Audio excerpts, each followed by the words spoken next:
Welcome back everyone to yet another episode. And in today's video I will be reviewing a pair of Chukka Boots from a much requested brand, Sons of Henrey. Coming up.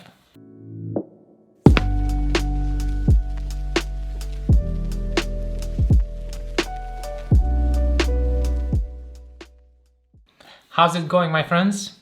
Welcome back to the newest video review about yet another pair of Chukka Boots.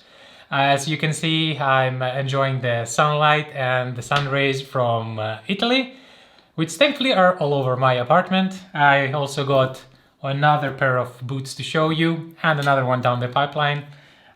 Pretty nice, great mood, and I even bought myself a hoodie after 7 years. How awesome is that?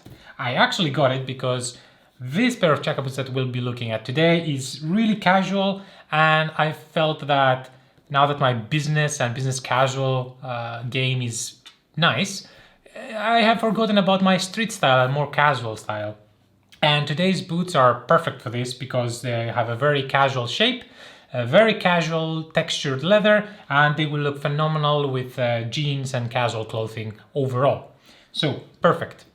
But what are we going to talk about today? From the intro, you already know that we're going to talk about Sons of Henrey, which is a brand that my friend Tom Brone found. He's from Belgium originally. He makes his shoes in Spain, like most of the brands out there. He's a really nice guy. I met him about 3 years ago in my first 3 years or 2 years, 2.5, in my first trunk show in Stockholm, which I've written an article about, and I'll leave it in the description down below. His brand was launched, I think, around 2018, but Tom himself has a really old association with shoemaking and shoe sales and dresses in general, since he was working in the famous Vass Budapest. So he used his experience, he used his passion, and he created Sons of Henrey, which is pretty much a tribute to his family and ancestors. And for the last 3 years, he's been making a name for himself, well, as a nice guy, and as well, creating a lot of unique products, because Sons of Henrey doesn't focus on a lot of stock of ready-to-wear products. They have a small batch collection, curated collection, and they do a lot of made-to-orders, custom made-to-orders, using a lot of interesting leathers. For example, this Chestnut Kudu grain leather. So very nice. Look forward to showing to you soon. And that's about it. Tom has been working over the last 2-3 years on his collection. He also does some collaborations with a Chinese brand making hand-welted shoes. Overall, his price point is, I would say, between $300 and $450 depending on some sales, depending on some stock, depending on what you choose and you're made to order. So the possibilities are endless. It's a very competitive price point, as there are many good brands that you can choose from at that entry level. So we're going to look at these shoes, on our usual close-up, and I'm going to tell you my thoughts and initial impressions, and hopefully we will decide if they are good or not. So that's what we're going to do today, and without further ado, let's move on to the close-up. Alright, let's begin with the unboxing first. As you can see, the box looks really nice, simple, sturdy. It has a sort of like a blue tint to it with a branded silver logo on the top. It's quite minimalist, there's not much going on. There are some details about your shoes on the side. For example, this is the Ambly Chukka boot in Chestnut Jamaica Kudu leather, whatever that means. And inside, very nice. What you will notice is that for boots, this is a very small, looks like a very small tight package, but surprisingly the boots fit perfect inside. Really nice, snug, just right, I would say. There is a small, little thank you note, always a nice touch. There are some 2 shoe bags in the sort of gray color with a silver logo on top. Very nice, feels very good to the touch, works really well, I think. 2 of them, as you can see. There is a nice cloth separator, which is Pretty nice at the price point compared that most brands, including my own, that have a bit of a foam one. It's a really nice touch to put in the middle. There is some bubble wrap, as you can see, just for the sides, which is always good to protect your shoes. And there is an extra pair of shoelaces. And of course, you get your boots, which we're going to talk about right now. Now, however, this is why you're all here. So we're going to talk about the boots themselves. What do we have here? We have, well, as classic as it gets, a pair of Chukka Boots. You can see they look really nice. 3 eyelet design, very clean, very simple. Just a panel on the sides that connects to the front of the uppers. Nice tight back seam at the back. Plain toe, as most Chukka Boots, and a quite medium round, I would say, toe area with a rubber sole. And that's about it. I mean, Chukka Boots are, or should be, a staple for every man's wardrobe, whether you go to the store, whether you go to a walk, whether you go to a date, or you want to wear some very, very, very casual shoe separates, I suppose, depending on the leather. And the leather is the first thing that I want to talk about on these boots. So the English tannery Charles F. Stead is the one that's probably most famous for its suede, and also for some certain exotics that you could consider game. For example, deer, elk, and includes kudu leather, which kudu leather is you could just say antelope leather. It comes from the greater kudu, which you most likely will find, I think, in Africa. It is a very interesting leather that is well beloved, and it has some certain properties. It's supple, but it's very strong because the animal lives in the savannah, in the wild, and it also generally has natural scarring. I mean, you can see here, but we will talk more about it later.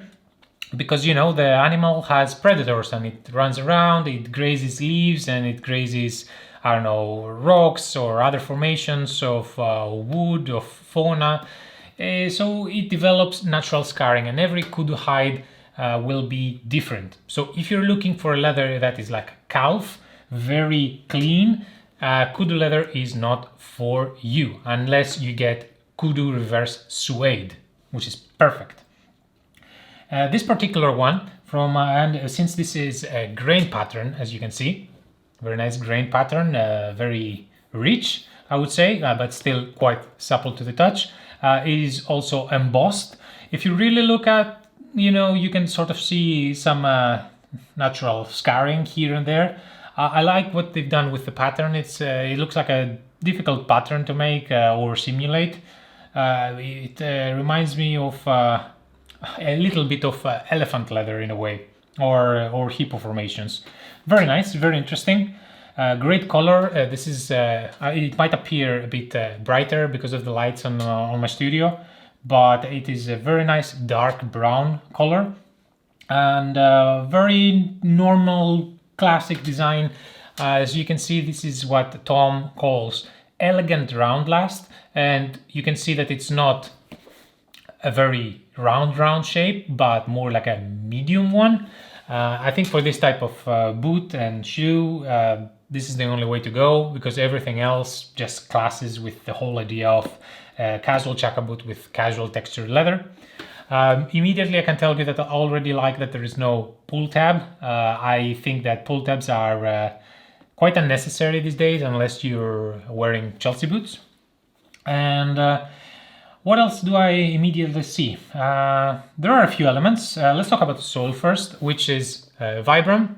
Vibram is, for me, the best Dynite style rubber sole at the moment. So compared to Dynite, I find them a bit grippier, I find them more durable, and they make a very distinctive sound.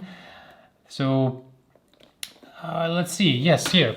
So if you notice how it's a bit chunkier here and works really well with the boot, but here, if you look up close, you will see that the midsole just disappears toward, or like thins towards the middle part of the boot. Now I'm investigating why, and if it has any effect on, I don't know, comfort, or if it's just for a slimmer profile. Tom might tell me.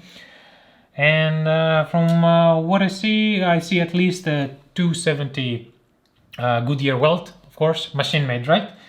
With some nice trim towards the edges, a bit like fudging for a nice refined look. Very nice heel block as well here. I like that it's not, very tapered, because what's the point in this kind of shoes? A great leather, feels great to touch. Kudu leather has been a great performer in my shop as well, and I'm always happy to recommend this kind of leather to people that want to try something different. Inside, not much to show you, especially from these angles. There's no specific light. It's just a nice genuine leather, and it has a branded logo insole, some details that remind you that it's made in Spain, so they're very transparent about this. I can't find anything bad to say, honestly, at least after my first times of use.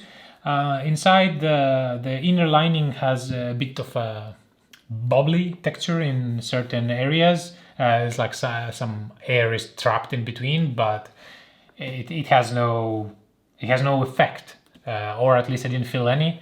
I'm really nitpicking here. Laces are nice, design overall nice. I like how tight the closure of the lacing system is. I think this will be a very good boot, and I also like that the stitching on the side panels and all over the place is very discreet and matches the color of the uppers, so you don't see any contrast on these. Very nice, very nice. I think that pretty much concludes the close-up. There's not much to say. It looks like a solid boot, feels good. It is substantial weight, both of them. Here you can see again how they look from, like sort of like a bird's eye, and their profile. I think these will be perfect from a color perspective, and easy to match with jeans, certain chinos, and other textured clothing. And that concludes the close-up. So let's move on. So that concludes our close-up session. I hope you got a really nice understanding and look at the leather, the shoes, and you understand them a bit better. Overall, like I mentioned in my Cobbler Union review a few months ago, this is not the type of shoe that I generally go for, because I like more chisel toes and not so much round toes. But I think that just like the other Chukkas, these are pretty much a staple to have for everyday casual collection. It's really nice to have your business wardrobe and your everyday wardrobe, but street style or something casual to go to the store, to go for a walk, and especially in a place like Italy where I am, that it rains often, a leather like this will really take it without a problem. And the scarring, the damages, the patina, it's all part of the natural process, so you don't have to worry about them. And of course, can go wrong with a rubber sole in these conditions, right? It doesn't match the aesthetics. So overall, I'm very happy and quite excited to wear them as much as I can. So more because here in Italy you have cobbles, it rains a lot. It's going to be great. And as I said in the intro, my very casual game has been lacking, but I'm working on it. And that concludes my impression. I think it's a solid boot, very nice construction. The leather is exceptional. I mean, from the tannery initially that it's pretty good. It's not so stiff. It is a little bit heavy because the sole is a bit chunkier, I would say. There is a very interesting detail with a midsole just disappearing towards the waist.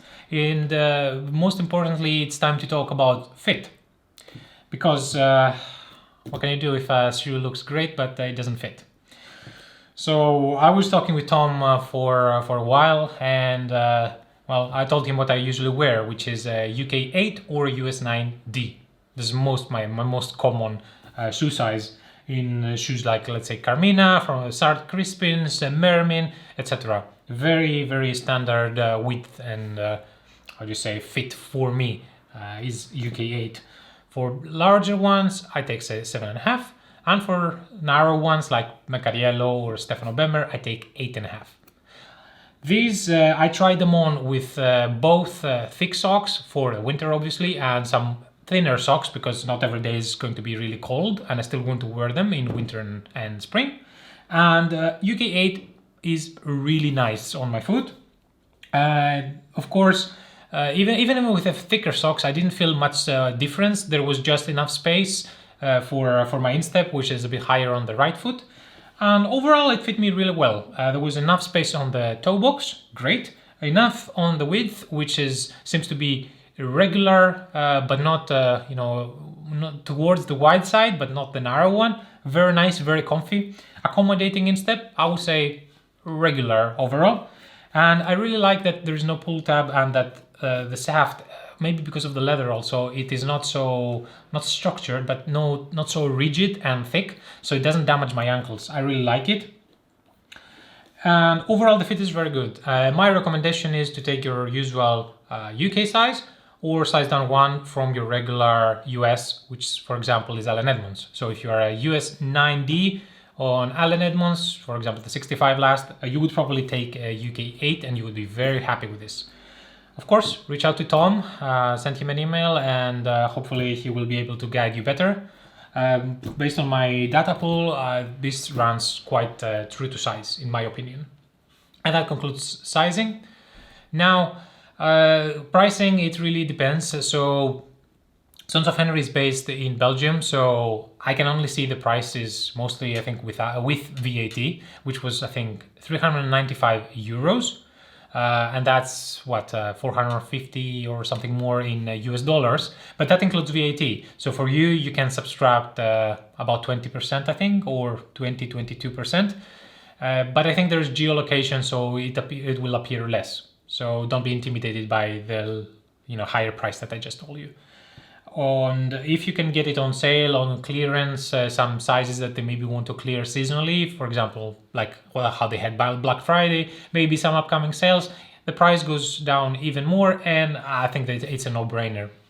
Because overall, this is a really nice, surprising, good brand that I found, at least in this very competitive area, which is the 300 to, let's say, 450 US dollar mark. There's a lot of competition. You have Carlos Santos, you have Carmina, you have TLB Mallorca, you have Justin Fitzpatrick. There's a lot of brands. And I believe that Tom has done a good thing to focus on a more curated selection in just making the same things everybody does, or like patinas all the time, etc. So he focuses on small batches, interesting made to orders, interesting leathers, and his customer support is very nice when you can get a hold of him. Very good shoes. I don't think you would be disappointed. The Kudu leather is exceptional.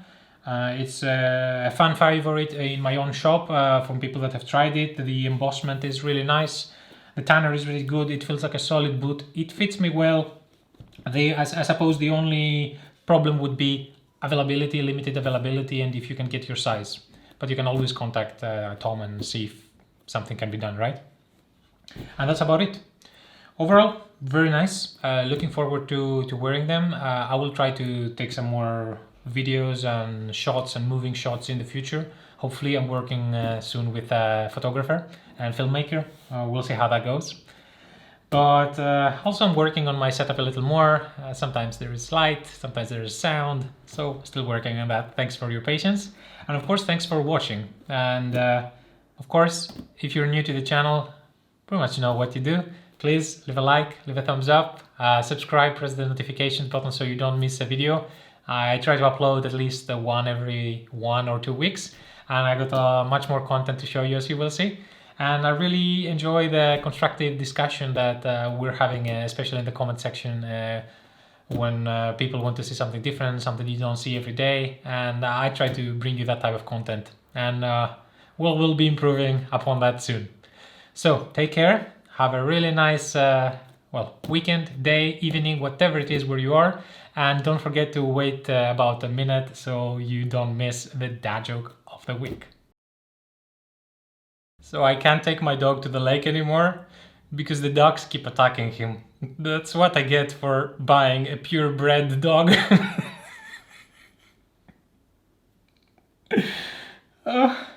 I'm sorry, I couldn't keep a straight face. Thank you for watching, and I'll see you in the next one. Bye.